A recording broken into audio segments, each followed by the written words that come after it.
ওয়াকফৰ বিৰোধিতাৰে ৰাজ্যৰ প্ৰান্তে প্ৰান্তে প্ৰতিবাদ সাব্যস্ত কৰিছে। দেশৰ প্ৰতিটো প্ৰান্ততে প্ৰতিবাদ সাব্যস্ত কৰিছে। মুছলমানৰ ভূমিৰ অধিকাৰ কাঢ়ি নিব বিচাৰিছে ওয়াকফ সংশোধনী বিধেয়কৰ জৰিয়তে আৰু ইয়াৰ বিৰোধিতাৰে দেশজুৰি প্ৰতিবাদ হৈছে। ৰাজ্যৰ প্ৰান্তে প্ৰান্তেও প্ৰতিবাদ সাব্যস্ত কৰিছে আৰু ওয়াকফৰ বিৰোধিতা কৰিছে। ওয়াকফ সংশোধনী বিধেয়কৰ বিৰোধিতা কৰিছে সকলোৱে।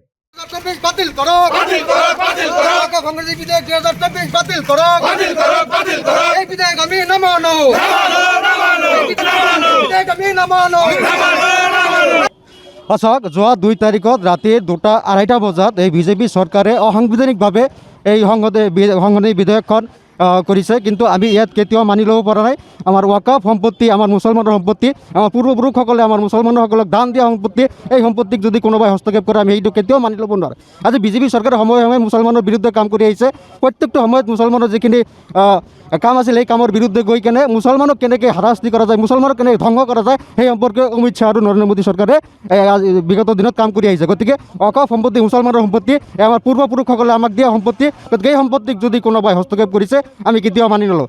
আজি সদৌ অসম সংখ্যালঘু ছাত্ৰৰ নামচোৰ, সদৌ অসম সংখ্যালঘু ছাত্ৰৰ নামচোৰ সদৌ অসম ভিত্তিত আজি কাৰ্যসূচী গ্ৰহণ কৰাইছে। তাৰ লগতে আমি সমান্তৰালভাৱে বিজনী জিলা সমিতিৰ উদ্যোগত আজি আমি এই কাৰ্যসূচী হাতত লৈছোঁ। গতিকে আমাৰ এটাই দাবী, এই বিধেয়কখন বাতিল হ'ব লাগে, অন্যথাই আমি অনাগত দিনত আমচুৱে ইয়াতকৈ ভয়াৱহ আন্দোলন কৰি তুলিবলৈ বাধ্য থাকিম।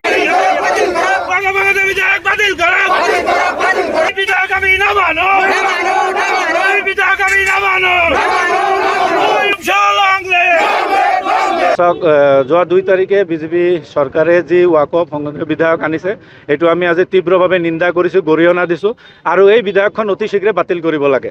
এই বাতিল নকৰা পৰ্যন্ত আজি সদৌ অসম সংখ্যালঘু ছাত্ৰ ইউনিয়ন নামচুৱে গোটেই অসম জুৰি এই বিধেয়কখনৰ প্ৰতিলিপি দাহ কৰিছে আৰু অনাগত দিনত যদি এই বিধেয়কখন তেওঁলোকে বাতিল নকৰে আমি আমচুৱে তীব্ৰভাৱে গণতান্ত্ৰিক আন্দোলন চলাই যাম।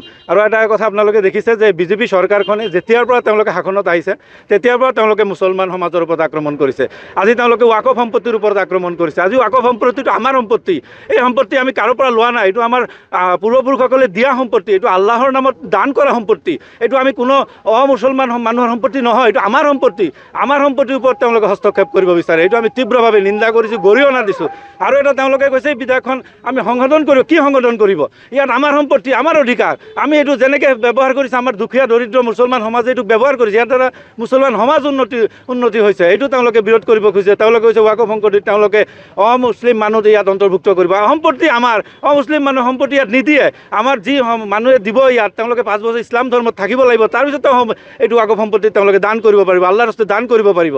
সেইকাৰণে আমি এই সম্পত্তিৰ ওপৰত কাৰো অধিকাৰ আমি দিব নিদিওঁ আৰু অনাগত দিনত এই সম্পত্তি ওয়াকফ সংশোধনী বিধেয়ক যদি বিজেপি চৰকাৰে বাতিল নকৰে এই আন্দোলন আমি আৰু অধিক ভয়াৱহভাৱে তীব্ৰতাভাৱে গঢ়ি তুলিম।